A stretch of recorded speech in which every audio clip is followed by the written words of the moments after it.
What's good? It's your boy Jay. That's me. Let's discuss Monday Night Raw from July the 10th, 2023. Oh boy. This was a very weak, boring, disastrous type of show. Raw has become boring most weeks. It's very boring. It's not a lot going on. It's your typical cast of characters, and nothing really seems to be going on.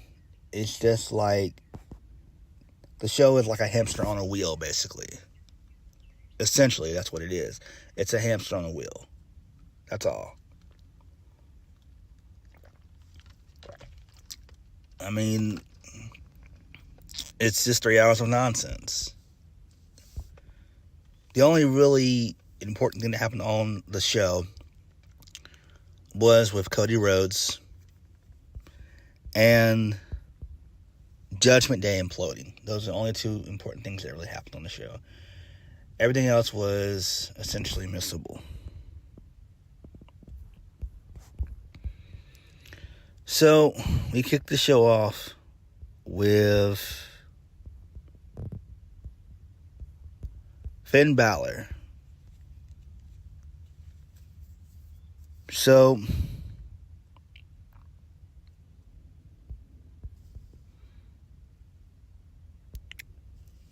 Finn Balor says his issues with Seth Rollins aren't still resolved because of Damian Priest. Finn says his name again and goes to speak. Out comes Dominic and Rhea. Rhea says we can talk about any issues we have in the back. Balor says he has issues aren't with Rhea or Dom. And then he goes on about what Priest did at Money in the Bank, saying Priest hijacked his chance to win the title. Rhea tells Finn to calm down. They will discuss this in the back. And Finn Balor says that he's calm.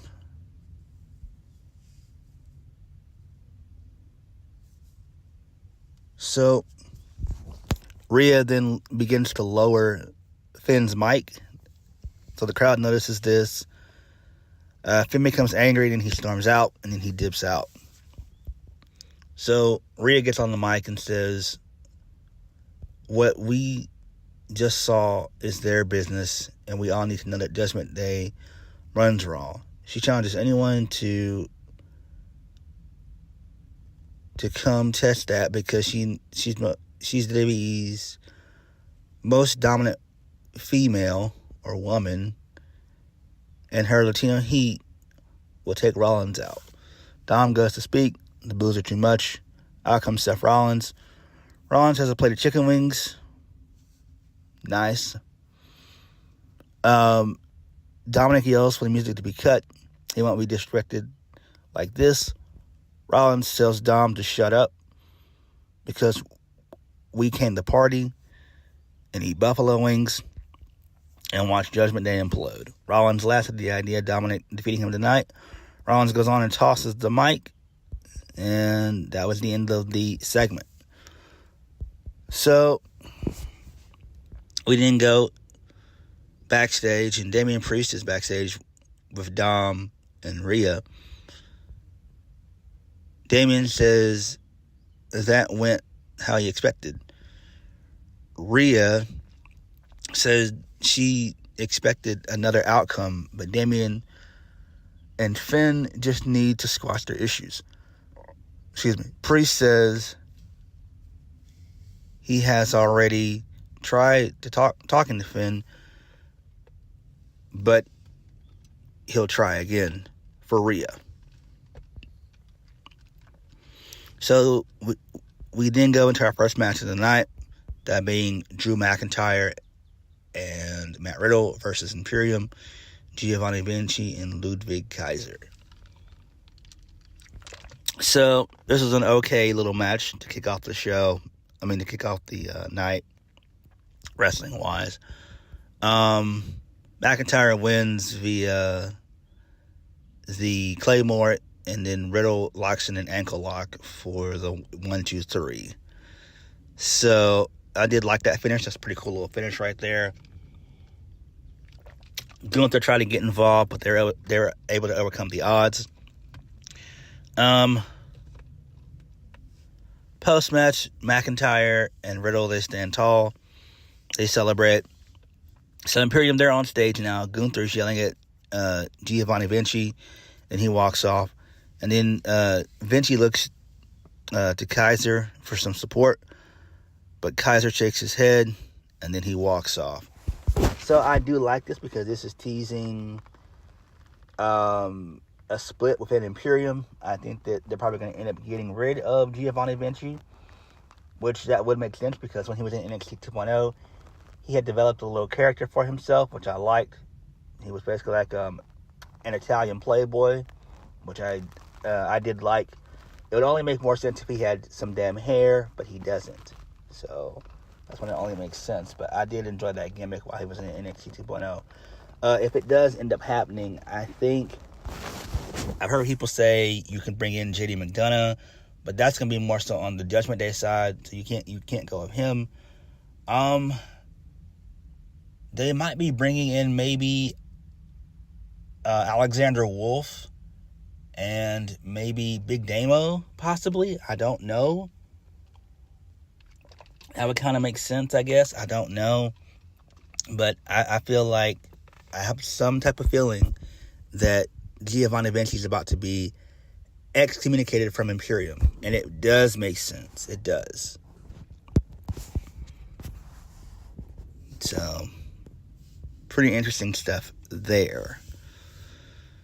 So, the Judgment Day, they're backstage again. This is like their third segment. Oh, boy. So Damian Priest and Finn are here to talk, but Rhea tells them to stop acting like kids, talk one at a time. Damian Priest goes first. He goes on about how he didn't mean to cost Finn the title at Money in the Bank. He wanted him to win, but would never cash in on him. He says, we can go back to running Raw, and then Finn Balor interrupts and says, we can have a clean slate under one condition. Balor says he still has issues with Seth Rollins, and those are first. Damian is okay with that and tells Finn to have at it. They agree that things are cool between them. Damian says he knows Balor can beat Seth Rollins. He knows Finn will be champion, and then Priest raises his Money in the Bank briefcase and says, either way, it's covered.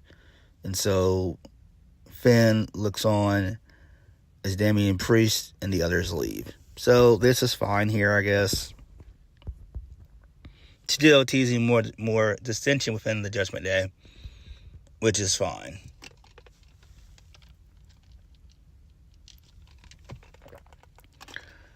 Moving on. So Jackie Redmond, she's backstage with Sami Zayn and Kevin Owens. She asks what's next for the tag champs. They talk about already dealing with Imperium and Pretty Deadly, but being open to new challengers, including Judgment Day, Alpha Academy, among others. So then Dom and Rhea, they walk up. She says she's not happy with how the champs didn't say the Judgment Day.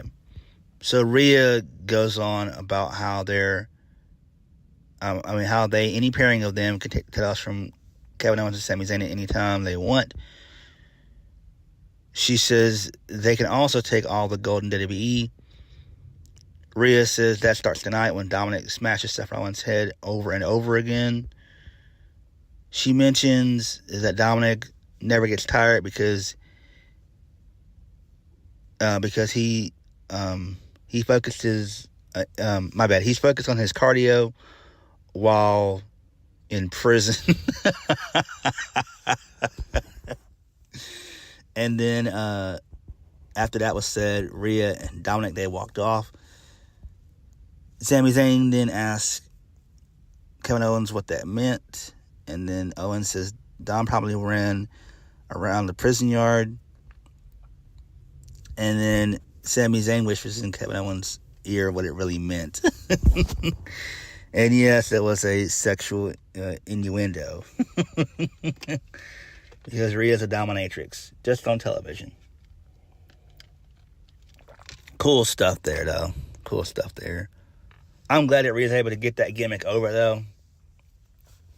You know.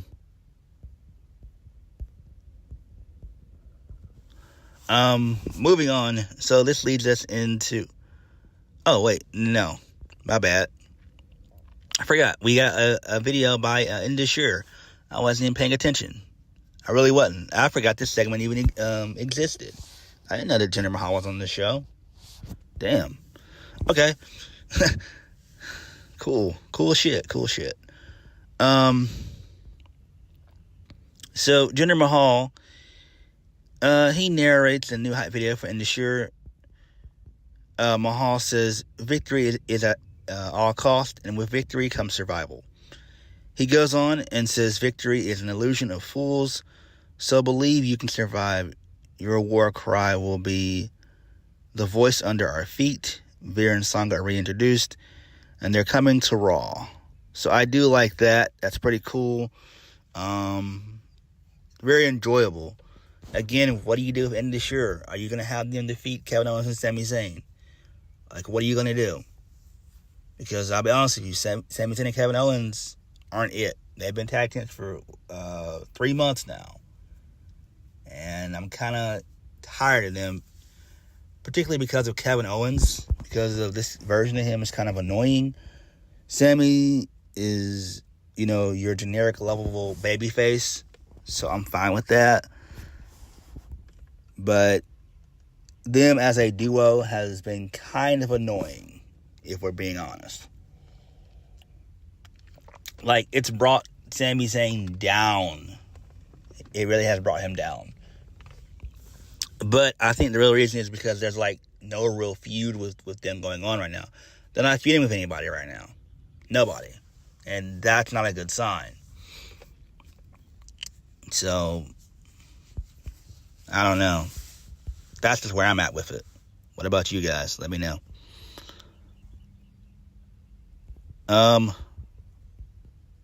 Moving on. So, this leads us into Seth Rollins versus Dominic Mysterio, a non-title match. The match does not end up happening because Balor and Damian Priest, they help out Dom and Rhea jump Seth Rollins. So basically, KO and Sami Zayn, they come out, they make the save. Rollins brings in a steel chair and starts whacking Dominic in the back with it. And so Dominic rolls out the ring, and then Rollins is sitting down in the steel chair, and then he gets up. And so this basically sets up for the main event. 6-man tag, the Judgment Day versus Seth Rollins, Kevin Owens, and Sami Zayn. Oh, joy. What boring shit. We've seen 10 million fucking 6-man tags. I am tired of some fucking 6-man tags. Fuck 6-man tags. Fuck 6-man tags. I hate that shit. I hate it.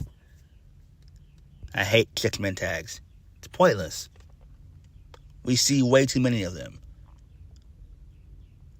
From WWE, Impact, MLW, AEW, GCW, New Japan. You name it. I'm so tired of 6-man tags. Ugh. Yawn.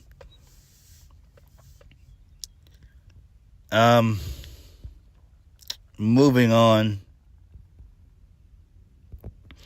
So Ricochet is out next, and he takes the mic. He gives a shout out to Buffalo. Ricochet starts by talking about how he does what he does for the fans, but he's here tonight for one person, Logan Paul. So Ricochet begins to praise Logan Paul for what he's already accomplished in WWE, and their paths have crossed on numerous occasions, on multiple occasions. But one time was after Money in the Bank, when Logan Paul jumped him backstage, all because Logan Paul didn't get his way. Ricochet is actually cool with that. But he's not cool with Logan Paul going to use his podcast platform to talk about his fans and tell them about Ricochet being unprofessional, when Logan Paul said himself didn't know what he was doing in the Money in the Bank match. Ricochet calls Logan Paul out, telling him to say that to his face. So Logan Paul comes out, he insults Ricochet, saying he looks like a little boy. He insults Buffalo, then praises Ricochet for his in-ring work as a human highlight reel, saying it's fireworks when they get together. Logan Paul says he still stands by what he said on his podcast. Ricochet and all his cronies cared so much about Logan losing the match more than actually winning for themselves, so that is unprofessional. Ricochet goes on and says no one wanted Logan Paul near the briefcase. Ricochet said Logan Paul keeps throwing around the word unprofessional, but Ricochet would not be standing in the center of this ring with a 20-year career if he was unprofessional.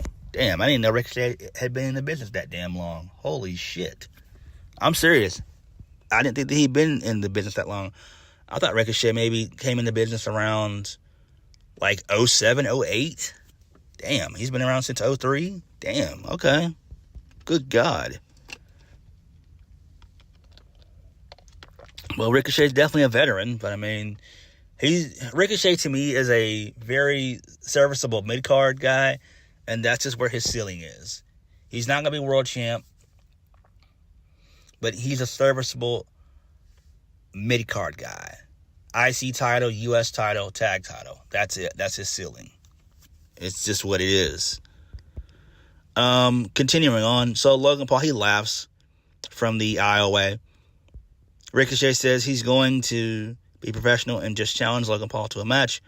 But after seeing his stupid face, he just wants to punch him. Ricochet warns him there to talk bad about him again. And then Paul asks, or what? So Logan Paul insults Ricochet, looks some more, and says Ricochet just wants a match so he can go viral. Logan Paul doesn't care about being viral because he's already a WWE superstar with a knockout punch. Logan Paul isn't interested in the match. Ricochet runs and leaps out of the ring, which was great, landing on his feet in front of Paul. Logan Paul says that was cool for a TikTok. He's not a TikToker. He's not about making moments. He is the moment. Damn, that's a good line right there. Logan Paul still isn't impressed and says this won't work out. So Paul then turns to leave but goes for a cheap shot. Ricochet dodges 2 punches, uses the edge of the apron to deliver a sliced bread, and the fans get a pop out of that, and Logan Paul is angry, and Ricochet taunts him. So I do like that. That's kind of cool there. Yeah, we're going to do that at SummerSlam, so that's one SummerSlam match that I'd like to see. You could even open the show with that if you really wanted to. That's what I would do. Moving on. So, this leads us into Becky Lynch versus Zoey Stark. Trish Stratus gets involved, and this allows for Zoey Stark to roll up Becky Lynch for the 1, 2, 3. So, Becky Lynch, she's shocked post-match and she's angry. And then Trish Stratus and Zoey Stark taunt her. So, we're still going to continue this at SummerSlam, which is fine. How do we end their feud? I don't know. I'm guessing maybe a steel cage or something like that. Steel cage, last woman standing, I quit. Something along those lines is what we need to do with Becky Lynch and Trish Stratus. But I'm really not interested in Trish Stratus being a heel. I'm just not. This has just been a poor, boring heel run, in my opinion. I mean, her having Zoey Stark as a henchwoman is fine, but I'm just not really digging this Trish Stratus heel turn and heel run, if we're being honest. I'm just not. I'm just not. Moving on. So, Seth Rollins, Sami Zayn, and Kevin Owens are backstage now. So Rollins thanks them for helping him out with the Judgment Day, but wants to know what their plan is for the main event. Sami Zayn is confident they'll win because they're 3 champions who can get the job done. Kevin Owens says he has a smart plan. He's upset at seeing his friend jump like that.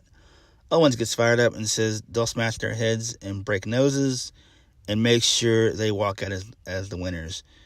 So that fires up Sami Zayn and Seth Rollins. Zayn and Owens walk out as Rollins sits down in the back for tonight. Sits back down in thought. So I do like that. So that's kind of cool, I guess.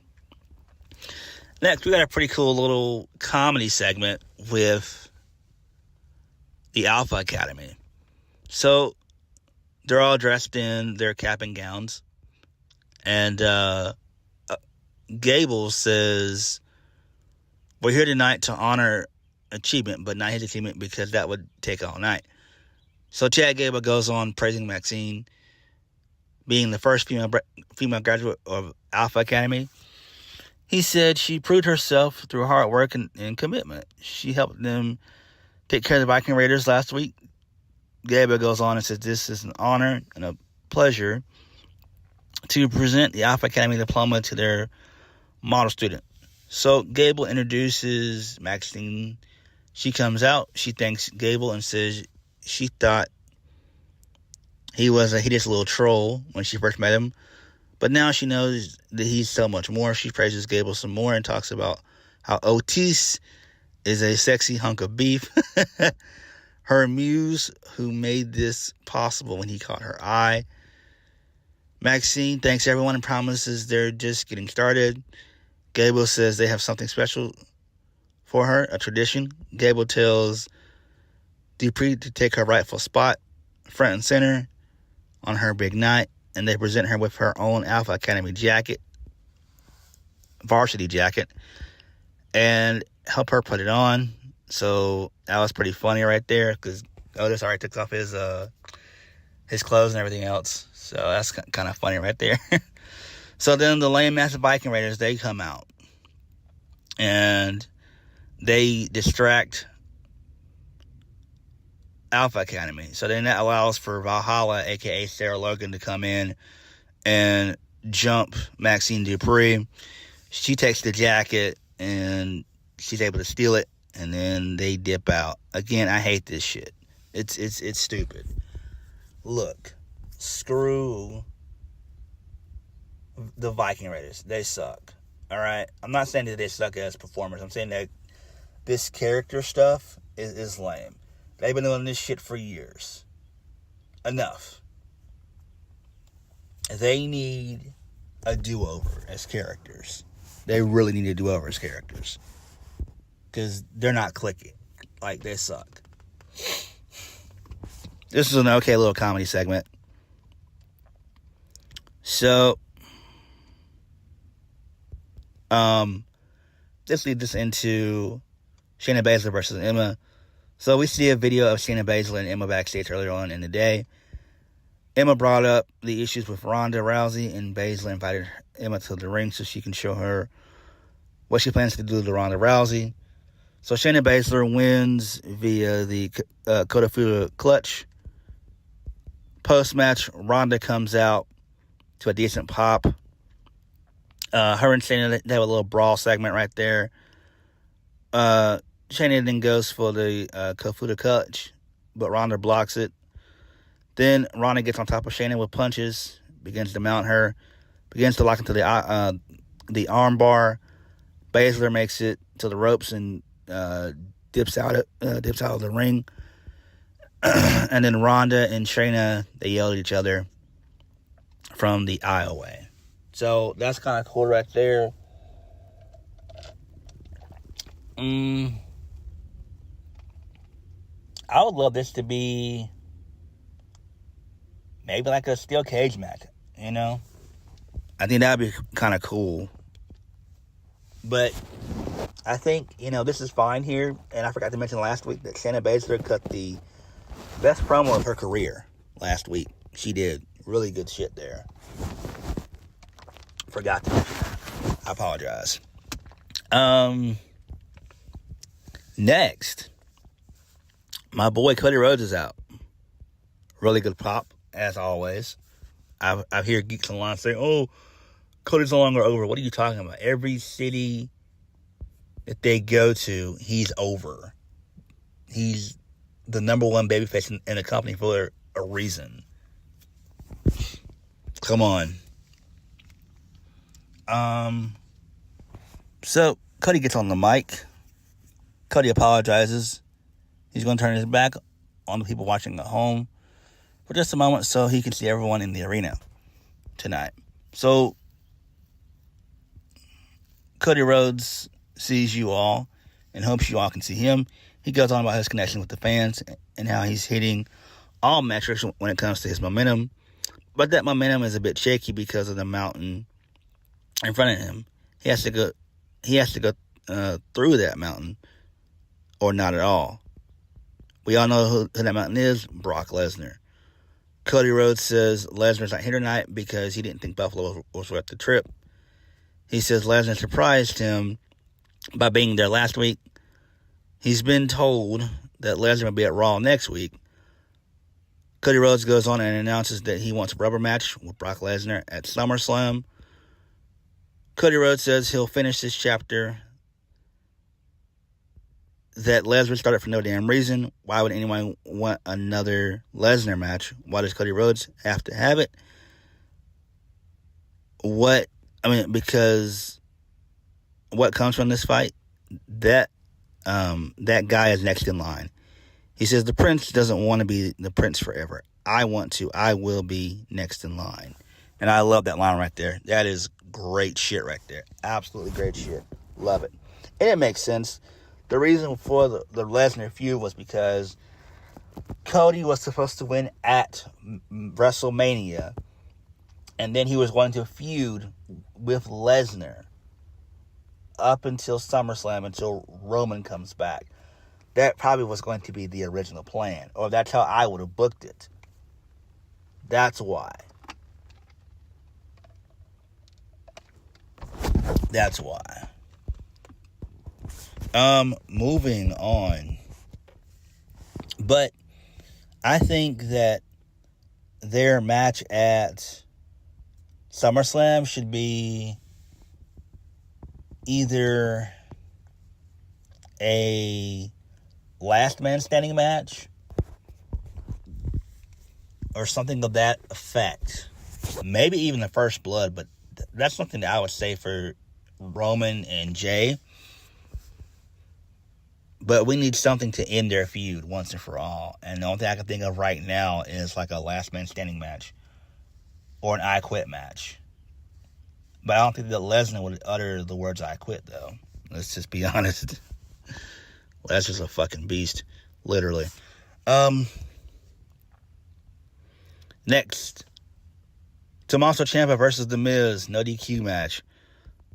Very good little match. So towards the end of the match, Ciampa does a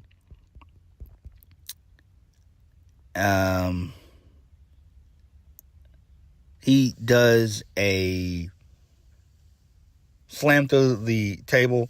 I think he did like a rolling senton through the table, and he takes out Miz out of nowhere.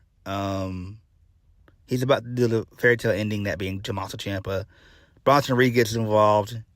He beats down Tommaso Ciampa. He hits the tsunami, and then Miz crawls in for the 1-2-3. So Miz wins. I dig that. I love how Corey Garrett said on commentary that Miz has helped out Bronson Reed in the past. Him and Bronson Reed have been buddies in the past, so I did like how they mentioned that on commentary. So that was pretty cool there. So this is fine here. This is fine.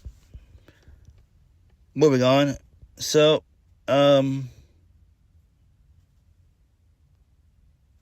Chelsea Green and Sonya Deville, they confront Liv Morgan and Raquel Rodriguez backstage, and they have words now.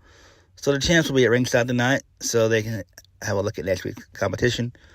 So Liv Morgan and Raquel Rodriguez promised they're ready to defend their titles next week. Rhea Ripley, she walks up, and she gets in the face of Raquel. Rhea tells the champs to focus on the tag team division and stay out of her business. She says they got in her business for a second time last week, and if it happens again, that's strike 3. So then Chelsea Green then taunts the champs while being behind Rhea, while Rhea and Raquel face off. But Rhea wants no part of Green's games. So Chelsea Green and Sonya Deville walk off. Liv addresses Rhea and says they're not afraid of her. They got in her business because of what she did to Natalya. Who gives a fuck about Natalya? And if she keeps on being a bully, they'll stay in her business. So we didn't get another face-off between Rhea and Raquel. So I guess that's what they're doing towards SummerSlam, which actually makes a lot of sense. So that should be fine there. That's pretty cool stuff there.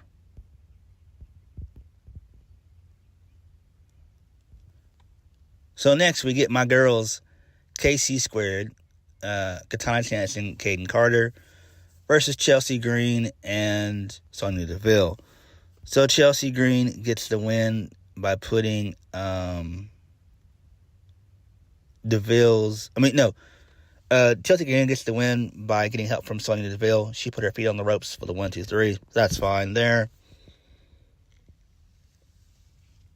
Moving on. Byron Saxton's backstage with Drew McIntyre and Matt Riddle. So McIntyre says they're sick of seeing all the teams pop up and use their number game. So starting tonight with Imperium, he and Matt Riddle plan to take them all out. So Matt Riddle then mentions facing Gunther next week. Drew says he can't be there next week as will be away on company business. So Matt Riddle should hold off a week so Drew can have his back against Ludwig Kaiser and Giovanni Vinci. Matt Riddle says he talked to Adam Pearce, and Kaiser and Vinci will be banned from ringside next week. And then they said that they're going to go out for beers or whatever. So that's fine. That's cool there. I'm trying to think. Is the IC title on the line next week? I think it is. We all know Gunther's going to win that anyway. He's going to win that. Again, I still think that Drew is probably going to re-sign with WWE. I really do. I don't see him going to AEW. I just don't. I think what they'll probably do is have Drew lose to Gunther at SummerSlam and then defeat Gunther in September. So Gunther can surpass the Honky Tonk Man's record. And then Drew holds the title for a while until he eventually turns heel, which hopefully he does soon. He turns heel, and then he goes after Seth Rollins. I think that's what they're going to do with that. So I think they're just going to use the IC title as more so of a stepping stone with McIntyre, and then, maybe he'll face Seth Rollins and go heel. Like that's what I wanted to happen at Money in the Bank, but that didn't happen. So it is what it is. Moving on, main event, 6-man tag, Seth Rollins, Sami Zayn, and Kevin Owens versus the Judgment Day. The Judgment Day, they get the win. Balor wins via the coup de grace. So we end the show with Priest staring down. With Priest and Finn Balor staring each other down in the middle of the ring. So they're about to fight, but they smile, and then they embrace as Rhea and Dom celebrate And then Raw goes off the air with the Judgment Day standing tall, all in the middle of the ring. So, there's Monday Night Raw for you. It was okay. It could have been better, but man, this show is boring to watch. It's just so boring. But what did you guys think? Let me know. Please hit the like button, comment down below, and subscribe for my videos. I'll catch you guys later. Peace.